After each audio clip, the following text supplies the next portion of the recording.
திருடாம என் purse உங்ககிட்ட எப்படி வந்தது? நீங்க திருடாம என் பூட்ஸ் உங்ககிட்ட எப்படி வந்தது? ஓஹோ, இப்பதான் புரியுது. பூட்ஸ போட்டுட்டு பர்ஸ் எடுத்துக்கிட்டு போயிடுறது, பர்ஸ் திருப்பி கொடுக்க வர மாதிரி வீட்டுக்குள்ள நுழைஞ்சு கண்டதெல்லாம் சுருட்டிக்கிட்டு போயிடுறது, அப்படிதானே? அம்மா அரைஞ்சாமே சித்தரு, இந்த கண்ணா அப்படிதான் பேசாதே. நாக்கு இருக்கே அது ஒரு அபாயமான ஆயுதம். அதனால்தான் பாய்ங்க லாக்கப்புக்குள்ள அழைச்சு வச்சிருக்காங்க. புரியுதா? கவர்ச்சியா பேசவும் கத்துக்கிட்டு இருக்கீர். ஏமாத்துறவங்களுக்கு சாமர்த்தியம் அதிகமா தான் இருக்கும். என்ன செய்யறது? இந்த நாகரிக உலகத்துல நான் ஒரு ஏமாளி.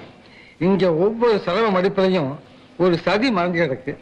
என்னமோ ஹரிச்சந்திரனுக்கு அட்வைசரா இருந்தவர் மாதிரி பேசுறீரே. என் கார்ல நீர் வந்து ஏற காரணம் என்ன? அது எங்க அம்மா செய்த தவறு. என்ன வஞ்சம் தெரியாததான் வளர்த்துட்டாங்க. அதனால்தான் அந்த பாவி வைகுண்டம் பிரிச்ச வளர வந்துட்டேன். இந்த பாரு, ஆந்தா ராஜ்ய தங்கத்துக்கு அட்வான்ஸ் கேட்டான், கொடுத்தேன். இதாண்டா காரு படுத்துக்க, அப்புறம் போகலாமா. நீ என்ன போ